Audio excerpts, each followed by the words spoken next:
రాజకీయాల్లో అత్యంత సీనియర్ నాయకులలో ఒకరు. విద్యార్థి దశలో క్రికెటర్గా, అడ్వకేట్గా, 5 సార్లు ఎమ్మెల్యేగా, కీలక మంత్రిగా ఆయనది సక్సెస్ఫుల్ పాత్ర. తండ్రి రాజకీయ వారసత్వాన్ని పుణికిపుచ్చుకొని క్లిష్ట పరిస్థితులను చక్కదిద్దే ట్రబుల్ షూటర్గా, ప్రజలతో మమేకమయ్యే ప్రజానాయకుడిగా గుర్తింపు ఆయన సొంతం. విపక్షాల విమర్శలను తిప్పికొట్టడంలో ఆయనకు ఆయనే సాటి. హైదరాబాద్ ను ప్రపంచ స్థాయి ఏఐ రాజధానిగా, ల్యాబొరేటరీ ఆఫ్ ది ఫ్యూచర్ గా తీర్చిదిద్దే లక్ష్యంతో పనిచేస్తూ అందరివాడిగా పేరు తెచ్చుకుంటున్నారు.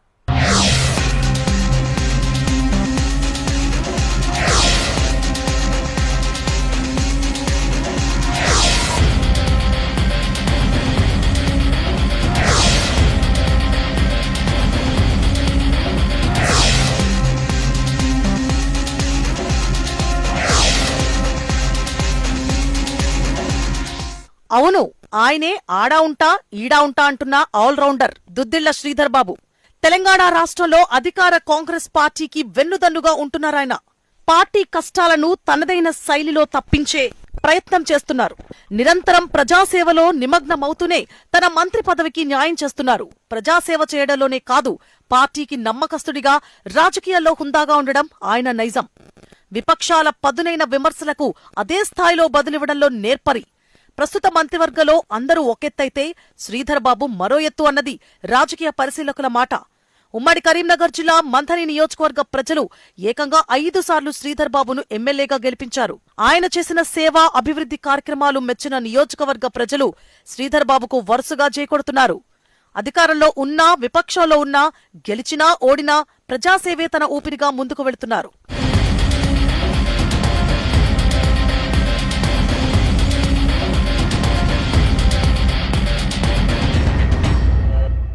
ఐటీ, శాసనసభ వ్యవహారాల శాఖ మంత్రిగా శ్రీధర్ బాబు తన నియోజకవర్గంతో పాటు రాష్ట్ర అభివృద్ధిని 2 కళ్లుగా భావిస్తారు. ఆర్థిక లోటుతో కొట్టుమిట్టాడుతోన్న రాష్ట్ర ఖజానాకు మరమ్మతులు చేయడంలో బేష్ అనిపించుకున్నారు. తెలంగాణకు ఐటీ పరిశ్రమలు, విదేశీ పెట్టుబడులు తీసుకురావడంలో కీలక పాత్ర పోషించారు. యువతకు ఉద్యోగాలు, నిరుద్యోగులకు స్కిల్స్ పెంపొందించేందుకు skill university, pharma city, fourth city, sports university, bio Asia సదస్సు, దావోస్ పెట్టుబడులు, గ్లోబల్ సమ్మిట్, ఏఐ ఇలా అనేక విప్లవాత్మక మార్పులు తీసుకురావడంలో శ్రీధర్ బాబు అనితర సాధ్యుడు అనిపించుకున్నారు.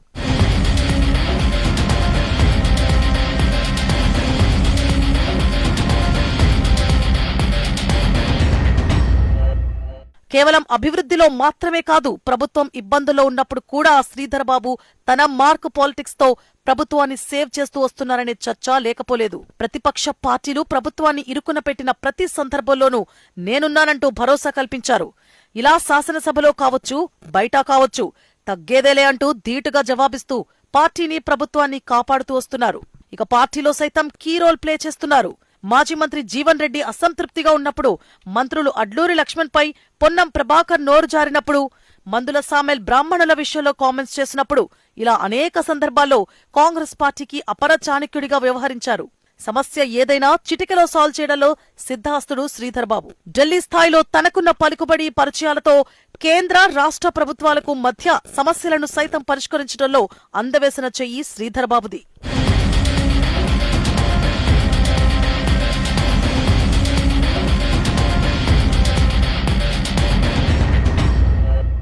తెలంగాణ ఇచ్చిన పార్టీగా చెప్పుకునే కాంగ్రెస్ ప్రభుత్వాన్ని ఏర్పాటు చేయడంలో శ్రీధర్ బాబుది కీలక పాత్ర అని చెప్పక తప్పదు. గత అసెంబ్లీ ఎన్నికల ముందు 2023 ఆగస్టులో కాంగ్రెస్ మేనిఫెస్టో కమిటీ చైర్మన్ గా తన రాజకీయ చతురతను ప్రదర్శించారనడంలో ఏమాత్రం అతిశయోక్తి లేదు. ఓటర్లను ఆకట్టుకుని తిరుగులేని మెజారిటీ రావడంలో కాంగ్రెస్ పార్టీ మేనిఫెస్టోలోని 6 హామీలు ఎంతో ప్రభావితం చేశాయన్న చర్చ లేకపోలేదు. ఆ తర్వాత 2024 లోక్సభ ఎన్నికల్లో పెద్దపల్లి నియోజకవర్గానికి ఇన్ఛార్జిగా, రంగారెడ్డి జిల్లా ఇన్ఛార్జి మంత్రిగా సక్సెస్ఫుల్ పాత్ర పోషించారు.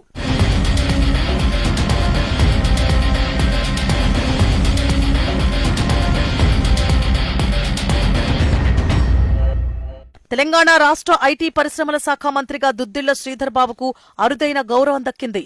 అనలిటిక్స్ ఇండియా మ్యాగజైన్ ప్రకటించిన India's 100 most influential people in AI 2025 జాబితాలో ఆయనకు చోటు లభించింది. తమ సమర్థవంతమైన నాయకత్వం, నూతన ఆవిష్కరణలకు ప్రోత్సాహమిస్తూ భారత్ను ఏఐ రంగంలో అగ్రగామిగా తీర్చిదిద్దేందుకు కృషి చేస్తోన్న వ్యక్తులలో చోటు కల్పించడం గొప్ప విషయం. అంతేగాక బాధ్యతాయుతమైన ఏఐ అమలు కోసం సమగ్ర ఏఐ ఆధారిత Telangana strategy and road map రూపొందించడంలో కీలకంగా వ్యవహరించారు. గుడ్ గవర్నెన్స్, నూతన ఆవిష్కరణలు, సురక్షితమైన డేటా షేరింగ్ ను ప్రోత్సహించేలా దేశంలోనే తొలిసారిగా ఏఐ ఆధారిత తెలంగాణ డేటా ఎక్స్చేంజ్ ను ప్రారంభించేందుకు చొరవ చూపారు. గ్లోబల్ ఏఐ సమ్మిట్ నిర్వహణలోనూ కీలకంగా వ్యవహరించారు. R&D, నూతన ఆవిష్కరణలు, అత్యంత నైపుణ్యమున్న మానవ వనరులను తయారు చేయాలనే సంకల్పంతో ఏర్పాటు కానున్న ఏఐ యూనివర్సిటీ విషయంలోనూ ప్రముఖ పాత్ర పోషించారు.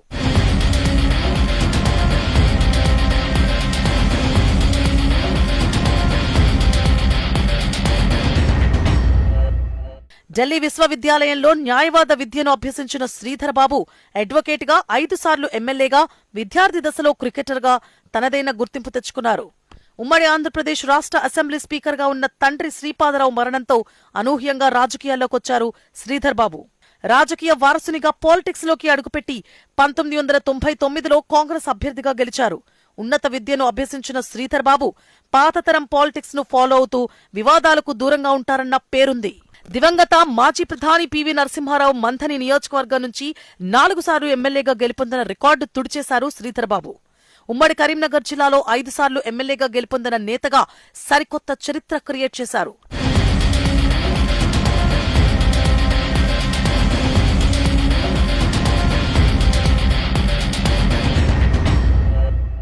రాజకీయాలంటేనే మురికి కూపమని అందరూ భావిస్తారు.